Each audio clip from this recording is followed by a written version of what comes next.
Bon, le sous-bois a été modifié du fait qu'il était plus grand que ça et en 4 ans il y a eu des constructions de fait, mais l'agression criminelle a eu lieu ici. C'est là que Sébastien a été immolé par 3 ou 4 individus.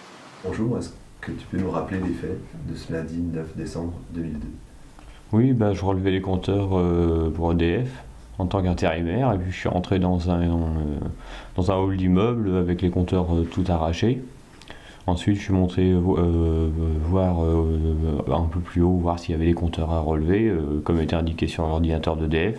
Et c'est là que je suis tombé sur trois personnes qui m'ont tapé dessus, et puis qui m'ont emmené en forêt, puis qui m'ont arrosé d'essence, et puis ils sont partis en rigolant, quoi. Est-ce qu'il y a eu. Tout a commencé ce jour-là? Ou est-ce qu'il y a eu. On parlait du 6 décembre aussi, 3 jours avant. Est-ce que. Non, 3 jours avant, c'était des personnes comme ça qui passaient dans une rue, et puis que, en fait, c'était pas les mêmes. C'était pas les mêmes, c'est t'as rien à faire ici, à cause de toi on paye, enfin, c'est des trucs comme ça, quoi. En voyant la voiture EDF, automatiquement on paye, donc ça leur plaisait pas. D'accord. Ça faisait combien de temps que vous étiez intérimaire? Ça faisait 1 mois et demi, malheureusement. Pourquoi?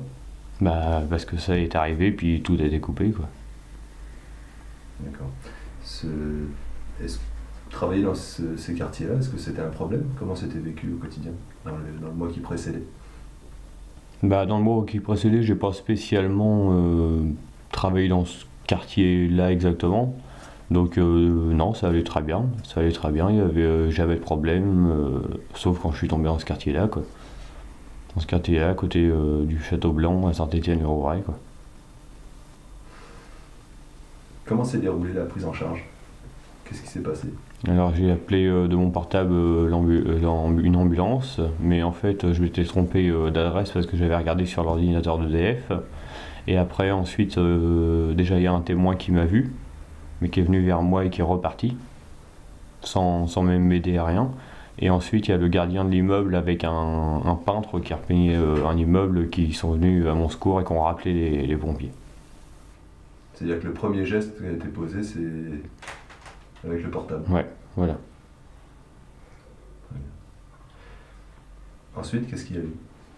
Ensuite, donc l'ambulance est arrivée, ils pouvaient pas me transporter, enfin les pompiers, tout le monde, et puis donc ils ont appelé le SAMU. Le SAMU m'a emmené, et puis après ils m'ont mis sous morphine, et puis le trou noir, quoi, je me souviens plus de rien après. Très bien. Et depuis, qu'est-ce qui se passe? Depuis, je peux toujours pas retravailler, j'ai ma jambe qui s'ouvre tout le temps, sans arrêt, quasiment tous les jours. Et puis des démangeaisons, je peux pas, si je sors de mon bain ou je prends une douche, alors rien que l'eau qui coule sur le long des jambes, c'est insupportable. Et puis voilà, quoi, c'est un enfer, quoi.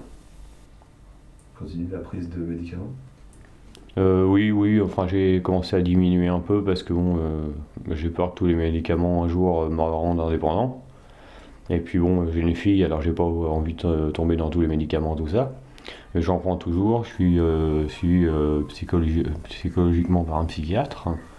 Mais bon, ça c'est vraiment pour ma jambe, puis pour que ça aille mieux, pour essayer un peu d'oublier, si on peut dire, ce jour-là. Mais bon, c'est pas si facile que ça, quoi.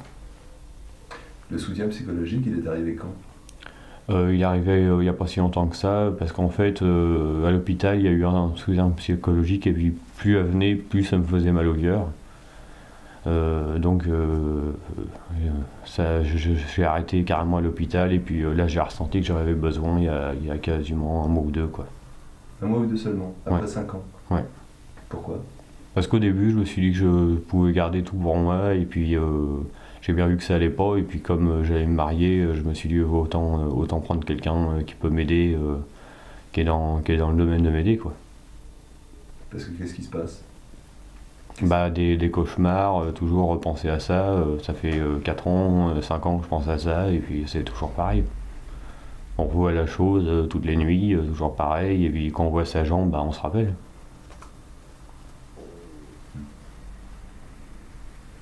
Est-ce que tu t'es senti. Est-ce que vous vous êtes senti soutenu?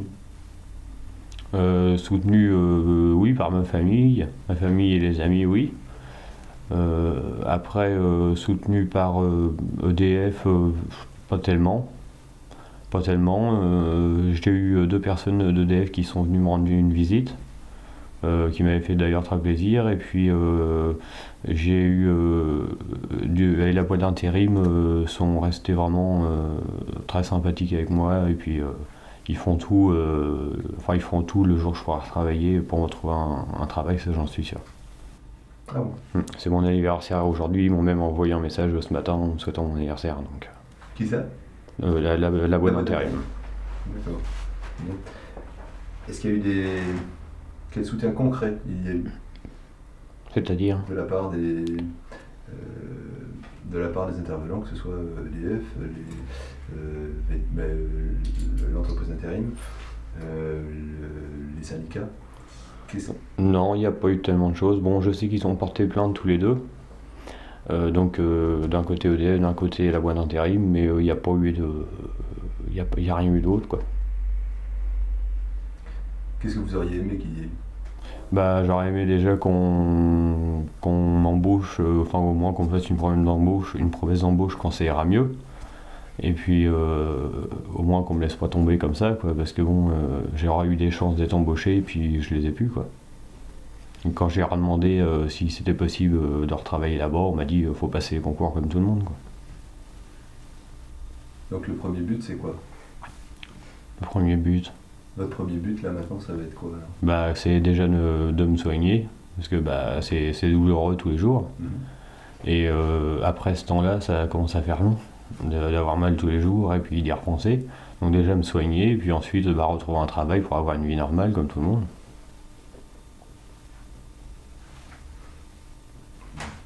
Est-ce que ça, c'est quelque chose qui est...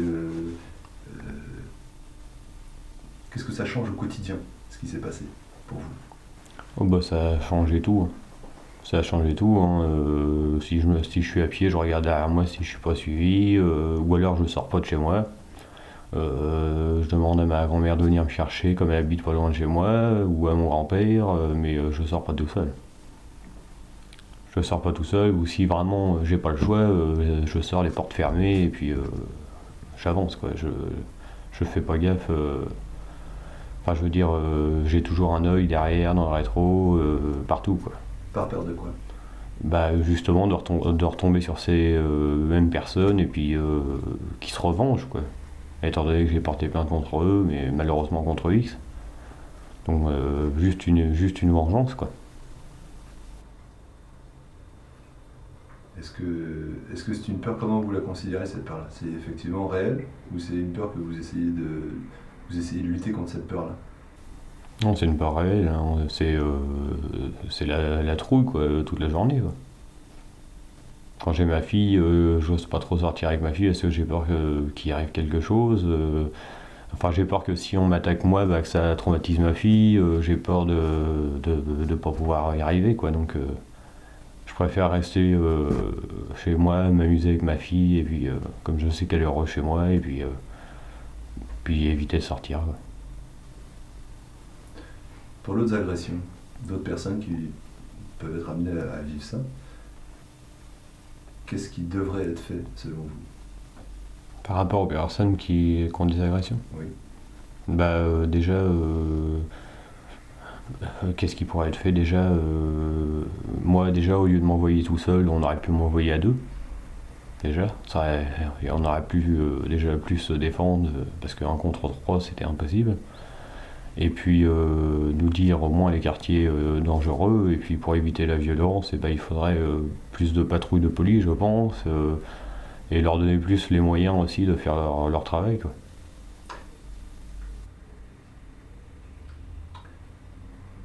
Okay. C'est un problème de violence urbaine? Bah non, il n'y a pas spécialement de violence par chez nous, non. Mais c'est surtout le quartier là-bas, quoi.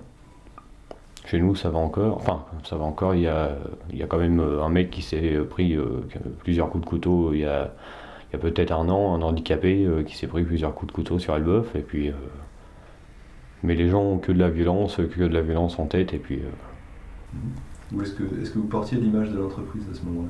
Comment? Est-ce que vous portiez l'image de l'entreprise à ce moment-là? C'est-à-dire? C'est-à-dire être là euh, parce que vous étiez quelqu'un qui arrivait là seul, sans uniforme de travail, ou c'est au contraire une agression qui aurait pu venir parce que vous étiez avec un véhicule EDF? Ah ça j'en ai aucune idée, hein. Je pense que bah, déjà c'est de relever les compteurs ça leur a pas plu parce qu'automatiquement ils reçoivent une facture, mais comme tout le monde, moi aussi je paye EDF tous les mois. Mais de toute façon ça les personnes n'ont pas le choix, hein. Je veux dire si on pouvait éviter de faire payer tout le monde, ça serait la joie pour tout le monde, mais malheureusement on peut pas, hein. Donc je pense que c'est le fait surtout que je sois arrivé avec le véhicule EDF, hein. Je pense. Si on reprend l'accompagnement ou le soutien des personnes qui ont vécu des actes de violence, ça devrait prendre quelle forme? Ça devrait prendre quelle forme Comment je sais on aurait pas pu trop. vous aider? Est-ce que ça a été suffisant? Est-ce que l'aide psychologique est suffisante? Est-ce que la réaction des syndicats, la réaction des entreprises, la réaction des entreprises sous-traitantes? Il n'y a pas eu spécialement de réaction au début. Il y en a plus maintenant qu'au début. Parce que peut-être, je sais pas, peut-être qu'ils ont ouvert les yeux puis qu'ils s'en veulent maintenant, je sais pas, il y a beaucoup plus de réactions maintenant. De la part de qui? De la part de beaucoup de monde,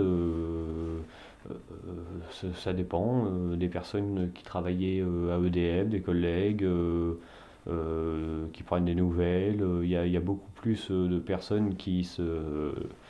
Enfin quoi, qu'il y a un collègue qui a toujours pris des nouvelles depuis le début, mais je veux dire, il y a plus d'approches pour essayer de m'aider, quoi, psychologiquement, quoi. Même après 5 ans? Oui.